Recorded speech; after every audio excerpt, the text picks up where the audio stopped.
സത്യവിശ്വാസികളായ ആളുകൾ അവരുടേതായ ജീവിതത്തിൻ്റെ ജോലിത്തിരക്കുകളും കച്ചവടങ്ങളും വ്യാപാരങ്ങളുമൊന്നും അവർക്ക് രക്ഷിതാവായ അള്ളാഹുവിനോടുള്ള കടമകൾ നിർവഹിക്കുന്നതിൽ തടസ്സമാകാറില്ല. അതിൻ്റെ കാരണം അവർക്ക് കൃത്യമായ റബ്ബിനെക്കുറിച്ചുള്ള ഭയഭക്തികൾ അവരുടെ മനസ്സിലുണ്ട്. മരണാനന്തരം റബ്ബിൻ്റെ കോടതിയിൽ പോയി വിചാരണയെ അഭിമുഖീകരിക്കേണ്ടി വരുമെന്ന ഉറച്ച വിശ്വാസം അവർക്കുണ്ട് എന്നുള്ളതാണ്. അതാണ് അല്ലാഹു നമ്മെ അറിയിച്ചത്, യഖാഫൂന യൗമൻ തതഖല്ലബു ഫീഹിൽ ഖുലൂബു വൽ അബ്സാർ.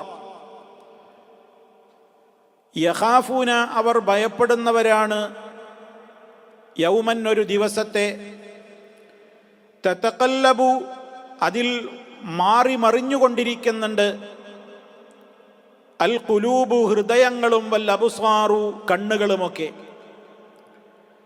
പേടിച്ചരണ്ട് മഹ്ശറ നാളിൽ ആ ദിവസത്തെ അവർക്ക് ഭയമുള്ളതുകൊണ്ടാണ് അവരുടെ എല്ലാ പ്രവർത്തനങ്ങളും അവർ വളരെ തഖ്വയോടെ സൂക്ഷ്മതയോടെ മുന്നോട്ട് കൊണ്ടുപോകുന്നത്. തൊട്ടുമുകളിൽ അല്ലാഹു പറഞ്ഞു, അവർ കൃത്യമായി റബ്ബിൻ്റെ ഭവനങ്ങളിൽ എത്തിപ്പെടുന്നുണ്ട്, അവനെ വാഴ്ത്തുന്നുണ്ട്, പ്രകീർത്തിക്കുന്നുണ്ട്, നിസ്കാരം നിർവഹിക്കുന്നുണ്ട്, അതുപോലെ തന്നെ അവരുടെ ജീവിതത്തിൽ സാമ്പത്തിക വിശുദ്ധി അവർ പാലിക്കുന്നുണ്ട് എന്നൊക്കെ പറയാൻ കാരണമെന്താണ്? യഖാഫൂന യൗമൻ, അവരീ വക കാര്യങ്ങളൊക്കെ പള്ളിയിലേക്ക് കൃത്യമായി വരുന്നതും റബ്ബിനെ വാഴ്ത്തുന്നതും പ്രകീർത്തിക്കുന്നതും നിസ്കാരത്തിൻ്റെ കാര്യത്തിലും സാമ്പത്തിക മേഖലയുടെ കാര്യത്തിലുമൊക്കെ കൃത്യനിഷ്ഠ പാലിക്കുന്നതൊക്കെ മാലോകരെ പേടിച്ചതുകൊണ്ടോ ആളുകൾക്കിടയിൽ നല്ല അഭിപ്രായം ലഭ്യമാകാൻ ആശിച്ചുകൊണ്ടോ ഒന്നുമല്ല. അത് നമ്മൾ പ്രത്യേകം മനസ്സിലാക്കണം. എന്തുകൊണ്ടാണ്, അല്ലെങ്കിൽ എന്തുകൊണ്ടായിരിക്കണം നമുക്ക് നന്മയോട് പ്രതിപത്തിയും തിന്മയോട് വിരക്തിയും ഉണ്ടാവേണ്ടത്? യഖാഫൂന അവർ ഭയപ്പെടുന്നവരാണ്, യൗമൻ ഒരു ദിവസത്തെ, ആ ദിവസത്തിൽ ഹൃദയങ്ങളും കണ്ണുകളുമൊക്കെ പേടിച്ച് അന്താളിച്ച് മറിഞ്ഞു പോകുന്ന പ്രത്യേകമായ ഭീതിജനകമായ ഒരു ദിനമാണത്. ആ ദിനത്തെ അവർ വല്ലാതെ ഭയപ്പെടുന്നവരാണ് എന്നാണ്. അതായത് വിശുദ്ധ ഖുർആൻ മറ്റു പല സ്ഥലത്തും പറഞ്ഞില്ലേ, പരലോക ബോധമുള്ളതുകൊണ്ട്, പരലോകത്തെക്കുറിച്ചുള്ള അടിയുറച്ച വിശ്വാസമുള്ളതുകൊണ്ട് ഏത് നന്മകളും അവർ പ്രവർത്തിക്കുന്നത് അതിനു വേണ്ടിയാണ്. അവർ അള്ളാഹുവിൻ്റെ ഭവനങ്ങളിൽ വെച്ച് നിസ്കരിക്കുന്ന വേളയിലും അതുപോലെ തന്നെ ദിക്റുകളിലും ദുആകളിലും ഏർപ്പെടുന്ന വേളകളിലും ജീവിതത്തിൻ്റെ ഏത് പ്രവർത്തനങ്ങൾ അവർ ചെയ്യുമ്പോഴും, അവർ ബിസിനസ് ചെയ്യുമ്പോഴും കച്ചവടത്തിലാകുമ്പോഴും മറ്റു ജോലികളിലും ഡ്യൂട്ടികളിലും ഒക്കെ മുഴുകുമ്പോഴും അവരുടെ മനസ്സിൽ നല്ല അടിയുറച്ച വിശ്വാസം നിലനിൽക്കുന്നുണ്ട്. അതുകൊണ്ട് സദാ അവർ അള്ളാഹുവിനെ ഭയപ്പെടുന്നവരാണ്. അതാണ് യഖാഫൂന യൗമൻ തതഖല്ലബു ഫീഹിൽ ഖുലൂബു വൽ അബ്സാർ. ആ ദിനത്തിൻ്റെ ഭീതിജനകമായ അവസ്ഥ അവരുടെ മനസ്സുകളിൽ നന്നായി നിലനിൽക്കുന്നുണ്ട്. വിശുദ്ധ ഖുർആൻ സൂറത്തുൽ ഇൻസാനിൽ നമ്മെ പഠിപ്പിച്ചില്ലേ, വിശ്വാസികളായ ആളുകൾ, സാധുക്കളായ ആളുകൾക്ക് ഭക്ഷണം കൊടുക്കുന്നുണ്ട്. വയുത്ഇമൂന ത്വആമ അലാ ഹുബ്ബിഹി മിസ്കീനം വയതീമം വഅസീറ ഇന്നമാ നുത്ഇമുകും ലിവജ്ഹില്ലാ ലാ നുരീദു മിൻകും ജസാഅൻ വലാ ശുകൂറ ഇന്നാ നഖാഫു മിർ റബ്ബിനാ യൗമൻ അബൂസൻ ഖംതരീറ എന്ന് വിശുദ്ധ ഖുർആൻ വളരെ കൃത്യമായി തന്നെ പഠിപ്പിച്ചില്ലേ. അവർ അഗതികൾക്ക്, അനാഥകൾക്ക്, അതുപോലെ തന്നെ ആലംബഹീനർക്ക്, തടവിൽ പെട്ടിട്ടുള്ള കഷ്ടപ്പെടുന്ന ആളുകൾക്ക് ഒക്കെ അവർ ആഹാരം നൽകുന്നുണ്ട്. എന്നിട്ടവർ അതിലൂടെ ആഗ്രഹിക്കുന്നത് അള്ളാഹുവിൻ്റെ പൊരുത്തം മാത്രമാണ്. ജനങ്ങളിൽ നിന്ന് ഏതെങ്കിലും ഒരു നല്ല വാക്ക് കേൾക്കണമെന്നോ ജനങ്ങൾ അവർക്ക് എന്തെങ്കിലും ഇങ്ങോട്ട് പ്രത്യുപകാരം ചെയ്യണമെന്നോ എന്നൊന്നും അവർ ആശിക്കുന്നില്ല. നോക്കൂ നിങ്ങൾ, ഇവിടെ അടുത്ത വാചകം ഇന്നാ നഖാഫു മിർ റബ്ബിനാ യൗമൻ അബൂസൻ ഖംതരീറാ, ഞങ്ങളുടെ രക്ഷിതാവിങ്കൽ നിന്ന് ഞങ്ങൾ ഭയപ്പെടുന്നു, ഒരു ദിവസത്തെ ഭയപ്പെടുന്നു. മനുഷ്യൻ പേടിച്ചരണ്ടവന്റെ മുഖമൊക്കെ ചുളിഞ്ഞ് അന്തം വിട്ട് അന്താളിച്ച് മുഖത്തും അവന്റെ ശരീരത്തിന്റെ എല്ലാ മേഖലകളിലും അവന്റെ ഭീതി വന്ന് നിറയുന്ന ഒരു ദിവസം വരാനുണ്ട്. ആ ദിവസത്തെ ഭയപ്പെട്ടതുകൊണ്ടാണ് അവർ ഈ സൽക്കർമ്മങ്ങളൊക്കെ ചെയ്യുന്നത്. സഹോദരങ്ങളെ, നമ്മുടെ ജീവിതത്തിൽ നമ്മൾ ഏത് നന്മകൾ ചെയ്യേണ്ടതും ഏത് തിന്മകളിൽ നിന്ന് വിട്ടു നിൽക്കേണ്ടതും ഈ പരലോക നാളിനെ ഭയപ്പെട്ടുകൊണ്ടായിരിക്കണം. പരലോക നാളിനെ ഭയപ്പെടുന്നത് എന്തുകൊണ്ടാ? അള്ളാഹുവിനെ നമ്മൾ സ്നേഹിക്കുന്നത് കൊണ്ട്. അപ്പൊ അള്ളാഹുവിനോടുള്ള സ്നേഹം, അള്ളാഹുവിനോടുള്ള നമ്മുടെ മഹബത്ത്, റബ്ബ് നമ്മെ തൃപ്തിപ്പെടണം, റബ്ബിന്റെ പ്രീതി നമുക്ക് ലഭിക്കണം.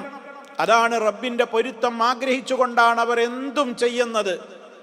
ആ ഒരു കൃത്യമായ നല്ല നിയ്യത്തും ഇഖ്ലാസും അവരുടെ ജീവിതത്തിലുണ്ട്. അതാണ് സഹോദരങ്ങളെ, അവർ മറ്റൊന്നിനുമല്ല. യഖാഫൂന യൗമൻ തതഖല്ലബു ഫീഹിൽ ഖുലൂബു വൽ അബ്സാർ. ആ പേടി അവർക്ക് കച്ചവടം ചെയ്യുമ്പോഴും ഉണ്ട്, പള്ളിയിലാണെങ്കിലും ഉണ്ട്, പുറത്താണെങ്കിലും ഉണ്ട്, എവിടെയാണെങ്കിലും നിസ്കരിച്ചു കൊണ്ടിരിക്കുമ്പോഴും ആ പേടിയുണ്ട്. എല്ലാ അവസരങ്ങളിലും അവരുടെ മനസ്സിൽ ആ പേടിയുണ്ട്. അള്ള കാണുന്നല്ലോ, അള്ള കേൾക്കുന്നല്ലോ, അള്ളാനോട് കണക്ക് പറയേണ്ടി വരുമല്ലോ. അപ്പൊ അവരുടെ കച്ചവടം ഹലാലായ വിധത്തിലായിരിക്കും, അവരെന്ത് തൊഴിലിലേർപ്പെടുമ്പോഴും ഹലാലായ വിധത്തിലായിരിക്കും. ഏത് വിധത്തിൽ സാമ്പത്തികമായിട്ട് അവർ വരുമാനം നേടുന്നതും അള്ളാഹു പൊരുത്തപ്പെടുന്നതായിരിക്കും. റബ്ബിന് ഇഷ്ടമില്ലാത്ത വഴികളെയൊക്കെ അവർ ഉപേക്ഷിക്കും. അവരുടെ ഇബാദത്തുകളിലും അവരുടെ ഏതു പ്രവർത്തന ഘട്ടങ്ങളിലും അവരുടെ കണ്ണിൽ എപ്പോഴും ഇതിങ്ങനെ ഉണ്ടാകും. റബ്ബേ, നിന്റെ കോടതിയിൽ വന്ന് നിൽക്കണമല്ലോ, നിന്റെ മുമ്പിൽ കണക്ക് പറയണമല്ലോ. അതാണ് യഖാഫൂന യൗമൻ. അവർ പള്ളിയിൽ ഇത്ര കൃത്യനിഷ്ഠയോടുകൂടി അവർ വരുന്നതൊക്കെ അതുകൊണ്ടാണ്. നമ്മൾ ശരിക്കും മനസ്സിലാക്കണം സഹോദരങ്ങളെ, ഇത് വാസ്തവത്തിൽ അവരെ ശരിക്കും അല്ലാഹു സുബ്ഹാനഹു വ തആല ഒരു മദ്ഹായിട്ടാണല്ലോ ഇവിടെ പറഞ്ഞിട്ടുള്ളത്. ശരിക്കും നല്ലോണം പുകഴ്ത്തി പറഞ്ഞിരിക്കുകയാണ്. എന്താ കാരണം? ഒരു മനുഷ്യനെ സംബന്ധിച്ചിടത്തോളം കൃത്യമായി തന്നെ അള്ളാഹുവിൻ്റെ ഭവനത്തിലേക്ക് അവർ വരാനുള്ള കാരണം പറഞ്ഞതെന്താ? അവർക്ക് കച്ചവടമില്ല, അവർ കച്ചവടത്തിൻ്റെ കാര്യത്തിൽ ശ്രദ്ധിക്കൂല, അല്ലെങ്കിൽ ജോലിക്ക് പോകൂല എന്നൊന്നുമല്ലല്ലോ അള്ളാഹു തആല പറയുന്നത്. കാരണം ഒരു പണിയില്ലാത്തവന് പള്ളിയിൽ കൃത്യസമയത്ത് എത്താൻ ചിലപ്പോൾ വേറെ തടസ്സങ്ങളൊന്നും ഉണ്ടാവില്ല. അതേവസരത്തിൽ ജോലി തിരക്കുകൾ, ബിസിനസ്സിൻ്റെ തിരക്ക്, കച്ചവടത്തിൻ്റെ തിരക്ക്, ഇതൊക്കെ ഉണ്ടായിട്ടും മുടങ്ങാതെ അവർ പള്ളിയിൽ എത്തുന്നുണ്ട്. നിസ്കാര കാര്യത്തിലും സക്കാത്തിൻ്റെ കാര്യത്തിലും ഒക്കെ അവർക്ക് ശ്രദ്ധയുണ്ട് എന്ന് വരുമ്പോൾ അതൊരു വല്ലാത്ത മദ്ഹെന്നോണമാണ് ആ പറയുന്നത്. വലിയ സ്ഥാനമാണ് അവർക്ക്. ഏത് തിരക്കാണെങ്കിലും ഇതിൽ അവർ വീഴ്ച വരുത്തൂല എന്നാണല്ലോ അല്ലാഹു സുബ്ഹാനഹു വ തആല അവിടെ ആ പറഞ്ഞിരിക്കുന്നത്. അപ്പൊ കച്ചവടത്തിൻ്റെ രംഗത്ത്, ബിസിനസ്സിൻ്റെ രംഗത്ത്, ജോലികളുടെ രംഗത്ത് ഒക്കെ അള്ളാഹുവിനെ ഓർക്കേണ്ട ഇടത്തെല്ലാം റബ്ബിനെ ഓർക്കുന്ന ഒരവസ്ഥ മനുഷ്യർക്കുണ്ടാകണം. ചില ആളുകൾ ദുന്യാവ് മാത്രം ഓർക്കും, ആഖിറം മറക്കും. അവരെക്കുറിച്ചാണ് അള്ളാഹു ഖാസിറുകൾ എന്ന് പറഞ്ഞത്. വിശുദ്ധ ഖുർആൻ പറഞ്ഞല്ലോ, നിങ്ങളുടെ സമ്പത്തോ നിങ്ങളുടെ സന്താനങ്ങളോ അള്ളാഹുവിനെ ഓർക്കേണ്ട വിധത്തിൽ ഓർക്കുന്നതിന് നിങ്ങളുടെ ശ്രദ്ധ തെറ്റിക്കരുതേ. സൂറത്തുൽ മുനാഫിഖൂനിൽ പറഞ്ഞില്ലേ? എന്നിട്ട് എന്താ പറഞ്ഞത്? വമൻ യഫ്അൽ ദാലിക ഫൗലായിക ഹുമുൽ ഖാസിറൂൻ. ആരെങ്കിലും അപ്രകാരം ചെയ്താൽ അവരാണ് കനത്ത നഷ്ടകാരികൾ. അപ്പൊ ഖാസിരീങ്ങളായി തീരുന്ന ഒരു വിഭാഗം ആളുകളുണ്ട്. അവർക്ക് ജീവിതത്തിൽ അവർക്ക് ഡ്യൂട്ടിയാണ് വലുത്, അള്ളാഹുവിനോടുള്ള ഡ്യൂട്ടി അവർ ചിന്തിക്കുകയേയില്ല. അങ്ങനത്തെ ഒരു കൂട്ടം ആൾക്കാരുണ്ട്.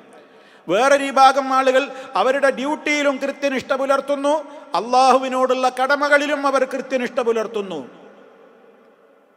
അങ്ങനെ ശ്രദ്ധിക്കുന്ന ആളുകളുണ്ട്. അതുപോലെ തന്നെ അവരെക്കാളും അത്യുന്നതമായ പദവിയിൽ എത്തിപ്പെടുന്ന ആളുകളുമുണ്ട്. തങ്ങൾ ചെയ്യുന്ന ഡ്യൂട്ടികളിൽ പോലും അവർ കൃത്യനിഷ്ഠ പുലർത്തുന്നു എന്ന് മാത്രമല്ല, ആ ചെയ്യുന്ന തൊഴിലിൽ പോലും, തൊഴിലിൻ്റെ അവസരങ്ങളിൽ പോലും നല്ല ഉദ്ദേശത്താൽ അതും അവർ അള്ളാഹുവിൻ്റെ അടുക്കൽ ഒരു പുണ്യം നേടാനുള്ള മാർഗമാക്കി മാറ്റും. അത് ഉന്നതമായ പദവിയാണ്. ഇങ്ങനെ 2-3 തരം ആളുകളുണ്ട് മനുഷ്യന്മാരുടെ കൂട്ടത്തിൽ.